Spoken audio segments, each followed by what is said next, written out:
Hi friends, welcome back to my channel. ಇವತ್ತು instant ಉಪ್ಪಿನಕಾಯಿ ಕೇವಲ ಒಂದು 10 ನಿಮಿಷ ಸಾಕು. ಈ ರೀತಿ ಮಾಡಿ ಊಟದ ಜೊತೆ ಉಪ್ಪಿನಕಾಯಿ ಇದನ್ನು ಇಟ್ಕೊಂಡು ತಿನ್ನಿ. ರಿಯಲಿ ಫ್ರೆಂಡ್ಸ್, ಈ ರೀತಿ ಉಪ್ಪಿನಕಾಯಿ ಮನೇಲಿ ಇಷ್ಟೊಂದು ಸುಲಭವಾಗಿ ಮಾಡ್ಬೋದಾ ಅಂತ ನಿಮಗೆ ಅನಿಸುತ್ತೆ. ರುಚಿ ಮಾತ್ರ ಸೂಪರ್ ಆಗಿರುತ್ತೆ. ಬನ್ನಿ ಯಾವ ರೀತಿ ಮಾಡೋದಂತ ನೋಡೋಣ. ಇಲ್ಲಿ 2 ಮಾವಿನಕಾಯಿನ ತೊಗೊಂಡಿದ್ದೀನಿ. ತೋತಪ್ರಿ ಮಾವಿನಕಾಯಿ ತೊಗೊಂಡಿದ್ದೀನಿ. ನಿಮಗೆ ಹುಳಿ ಮಾವಿನಕಾಯಿ ಸಿಕ್ಕರೆ ಅದು ಕೂಡ ತಗೊಳ್ಳಿ, ಯಾವುದಾದ್ರೂ ಓಕೆ. ಸೊ ಇಲ್ಲಿ ಮಾವಿನಕಾಯಿನ ಚೆನ್ನಾಗಿ ತೊಳೆದು ಸ್ವಲ್ಪ ಅದನ್ನೆಲ್ಲ ಒರೆಸ್ಕೋಬೇಕು. ನೀರಿನ ಅಂಶ ಸ್ವಲ್ಪ ಕೂಡ ಇರಬಾರ್ದು. ಹಾಗಾಗಿ ಅದನ್ನು ಚೆನ್ನಾಗಿ ಒರೆಸ್ಕೊಂಡು ಈಗ ಇದನ್ನು ಕಟ್ ಮಾಡ್ಕೊಳ್ತಾ ಇದ್ದೀನಿ. ಮೊದಲು ಈ ಥರ ದೊಡ್ಡ ದೊಡ್ಡ ಪೀಸ್ ಮಾಡಿ ಕಟ್ ಮಾಡಿ ಇಟ್ಕೊಳ್ತೀನಿ. ಯಾಕೆ ಅಂತ ನಿಮಗೆ ತೋರಿಸ್ತೀನಿ ನೋಡಿ. ಸೊ ಈಗ ಒಂದು ಮಾವಿನಕಾಯಿನ ನಾನು ಕಟ್ ಮಾಡ್ಕೊಂಡಾಯಿತು. ಅದೇ ರೀತಿ ಇನ್ನೊಂದನ್ನು ನಾನು ಕಟ್ ಮಾಡಿ ಸ್ವಲ್ಪ ದೊಡ್ಡ ದೊಡ್ಡ ಪೀಸ್ ಮಾಡಿ ಇಟ್ಕೊಳ್ತೀನಿ. ಉಪ್ಪಿನಕಾಯಿ ಅಂದರೆ ಊಟದ ಜೊತೆ ಉಪ್ಪಿನಕಾಯಿ ಇದ್ದರೆ ಎಷ್ಟು ಚಂದ ಅಲ್ವಾ. ಕೆಲವೊಂದು ಸಲ ಊಟ ಇಷ್ಟ ಇಲ್ಲಾಂದ್ರೂ ಉಪ್ಪಿನಕಾಯಿ ಜೊತೆ ಆ ಊಟ ತಿಂತಾ ಇದ್ದರೆ ಅದ್ರ ಮಜಾನೇ ಬೇರೆ. ಸೊ ಹಾಗಾಗಿ ನೋಡಿ, ಇದೇ ರೀತಿಯಾಗಿ ನಾನು 2 ಮಾವಿನಕಾಯಿನ ನಾನು ಸ್ವಲ್ಪ ದೊಡ್ಡ ಗಾತ್ರದಲ್ಲಿ ಅಂದರೆ ಪೀಸ್ ಮಾಡಿ ಇಟ್ಕೊಂಡಿದ್ದೀನಿ. ಈಗ ಇಲ್ಲಿ ಒಂದು ಚಾಪರಲ್ಲಿ ನಾನು ಹಾಕ್ಕೊಂಡು ಇದನ್ನು ತರಿಯಾಗಿ ಚಾಪರಲ್ಲಿ ಹಾಕ್ಕೊಂಡು ಅದನ್ನ ತರಿಯಾಗಿ ಮಾಡ್ಕೊಳ್ತೀನಿ. ಈ ರೀತಿ ಮಾಡಿಕೊಂಡ್ರೆ ತುಂಬ ಚೆನ್ನಾಗಿರುತ್ತೆ ತಿನ್ನುವಾಗ. ಚಪಾತಿ, ರೊಟ್ಟಿ ಜೊತೆಗೆ, ದೋಸೆ ಜೊತೆ ಕೂಡ ಕೆಲವೊಂದು ಸಲ ಬಾಯಿಗೆ ಏನು ರುಚಿ ಬರ್ತಾ ಇರಲ್ಲ, ಏನು ತಿನ್ನೋಣ ಅಂತ ಕೆಲವೊಂದು ಸಲ ಏನು ರುಚಿ ಬರ್ತಾ ಇರಲ್ಲ. ನೋಡಿ, ಈ ಉಪ್ಪಿನಕಾಯಿನ ಮಾಡಿ ನಿಜವಾಗ್ಲೂ ತುಂಬ ನಿಮಗೆ ಬಾಯಿಗೆ ಕೂಡ ರುಚಿ ಅಂತ ಹೇಳ್ಬೋದು. ಸೊ ಈಗ ನೋಡಿ, ಈ ಥರ ನಾನೇನು ಅದು ತರಿ ಮಾಡಿಕೊಂಡು ಚಾಪರಲ್ಲಿ ಒಂದು ಪಾತ್ರೆಯಲ್ಲಿ ಹಾಕ್ಕೊಂಡು ಸೈಡಲ್ಲಿ ಇಟ್ಕೊಂಡಿದ್ದೀನಿ. ಅದೇ ರೀತಿ ಉಳಿದಿರೋದನ್ನೆಲ್ಲ ಹಾಕ್ಕೊಂಡು ಸೇಮ್ ಅದೇ ರೀತಿ ತರಿಯಾಗಿ ನಾನು ಅದರಲ್ಲಿ ಹಾಕ್ಕೊಂಡು ನಾನು ಈ ಥರ ಮಾಡ್ಕೊಳ್ತಾ ಇದ್ದೀನಿ, ತೋರಿಸ್ತಾ ಇದ್ದೀನಿ ನೋಡಿ. ಅದೇ ರೀತಿ ಹೇಳಿದ್ನಲ್ವ, ಕೇವಲ ಒಂದು 10 ನಿಮಿಷ ಸಾಕು, ಅಷ್ಟು ಬೇಗ ಆಗುತ್ತೆ ನೋಡಿ. ಇಷ್ಟು ಬಂದರೆ ಸಾಕು. ಉಳಿದಿರೋದನ್ನೆಲ್ಲ ಹಾಕ್ಕೊಂಡು ಸೇಮ್ ಆಗಿ ಮಾಡಿಕೊಂಡು ಇಟ್ಕೊಳ್ತೀನಿ. ಉಪ್ಪಿನಕಾಯಿನ ನಾವು ಇದೇ ರೀತಿಯಾಗಿ ಮನೆಯಲ್ಲೇ ಮಾಡಿಕೊಂಡ್ರೆ ಏನಾಗುತ್ತೆ, ನಮಗೆ ಯಾವ ರೀತಿ ಬೇಕೋ ಆ ರೀತಿಯಾಗಿ ನಾವು ಮಾಡ್ಕೋಬೋದು.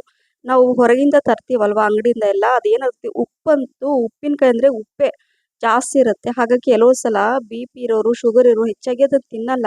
ಹಾಗಾಗಿ ಇದನ್ನು ಈ ಥರ ಮಾಡಿದರೆ ಮನೆಯವರು ಎಲ್ಲರೂ ಇಷ್ಟಪಟ್ಟು ತಿಂತಾರೆ. ಸೊ ನೋಡಿ, ಎಲ್ಲ ನಾನು ಚಾಪರಲ್ಲಿ ಹಾಕೊಂಡು ಮಾಡಿ ಅಂದರೆ ತರಿಯಾಗಿ ಮಾಡಿ ಒಂದು ಪಾತ್ರೆಯಲ್ಲಿ ಹಾಕ್ಕೊಂಡು ಈಗ ಅದಕ್ಕೊಂದು ಮಸಾಲೆ ಮಾಡ್ಕೋಬೇಕು. 1 ಟೀ ಸ್ಪೂನಷ್ಟು ಧನಿಯಾ ಅಂದರೆ ಕೊತ್ತಂಬರಿ ಬೀಜ, 1 ಟೀ ಸ್ಪೂನಷ್ಟು ಬಡೆ ಸೋಂಪು, ಹಾಗೆ 1 ಟೀ ಸ್ಪೂನಷ್ಟು ಸಾಸಿವೆ, ಹಾಗೆ ಅರ್ಧ ಟೀ ಸ್ಪೂನಷ್ಟು ಮೆಂತೆ ಕಾಳನ್ನು ಹಾಕ್ಕೊಂಡು ಜಸ್ಟ್ 1 ನಿಮಿಷ ಇದನ್ನು ಹುರ್ಕೋಬೇಕು ಅಷ್ಟೇ. ಸ್ವಲ್ಪ ನೋಡಿ, ಚಟ್ಪಟ ಅಂತ ಇದೆ ಎಲ್ಲ ಸಾಸಿವೆ. ಸೊ ಈಗ ಒಂದು ಸ್ವಲ್ಪ ನೋಡಿ, ಈ ಥರ ಅದ್ರ ಪರಿಮಳ ಬರುತ್ತೆ, ಘಮ ಬಂದ ತಕ್ಷಣ ಗ್ಯಾಸ್ ಫ್ಲೇಮನ್ನು ಆಫ್ ಮಾಡಿಬಿಟ್ಟು ಇದನ್ನು ನಾನು ಒಂದು ಪ್ಲೇಟಲ್ಲಿ ಹಾಕಿ ಇಡ್ತೀನಿ. ಯಾಕೆಂದರೆ ತುಂಬ ಬಿಸಿ ಇದೆ. ಹಾಗಾಗಿ 1-2 ನಿಮಿಷ ಸಾಕು. ಸ್ವಲ್ಪ ಉಗುರು ಬೆಚ್ಚಗಿದ್ದಾಗ ಇದನ್ನು ನಾನು ಈಗ ಮಿಕ್ಸಿ ಜಾರಲ್ಲಿ ಹಾಕ್ಕೊಂಡು ಇದನ್ನು ಪೌಡ್ರ್ ಮಾಡ್ಕೋಬೇಕು. ತುಂಬ ಬಿಸಿ ಇದ್ರೆ ಏನಾಗುತ್ತೆ, ಮಿಕ್ಸಿ ಜಾರಲ್ಲಿ ಹಾಕಿದರೆ ಅಷ್ಟು ರುಚಿ ಬರಲ್ಲ. ಹಾಗಾಗಿ 1-2 ನಿಮಿಷ ಬಿಟ್ಟು ಮಿಕ್ಸಿ ಜಾರಲ್ಲಿ ಹಾಕ್ಕೊಂಡು ಈ ರೀತಿಯಾಗಿ ತರಿಯಾಗಿ ಪೌಡ್ರ್ ಮಾಡ್ಕೋಬೇಕು. ನೋಡಿ, ಪರ್ಫೆಕ್ಟಾಗಿ ಇದೆ. ಇಷ್ಟಿದ್ರೆ ಸಾಕು. ಈಗ ಇದನ್ನು ಇದರಲ್ಲಿ ಹಾಕ್ಕೋಬೇಕು.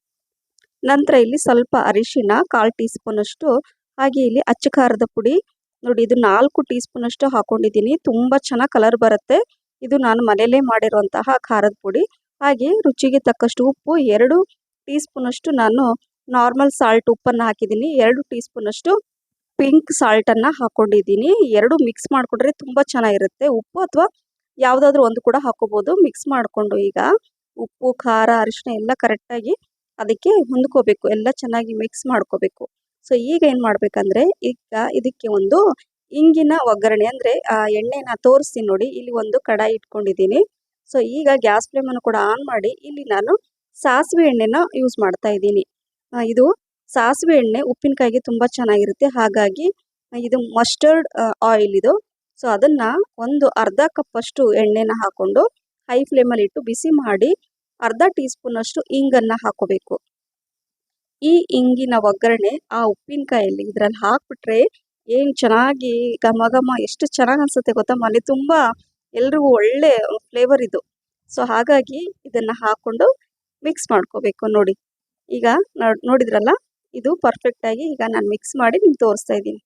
ಬಾಯಲ್ಲಿ ನೀರುರಿಸುವಂತಹ ಈ ಉಪ್ಪಿನಕಾಯಿ ರೆಡಿ ಆಯಿತು.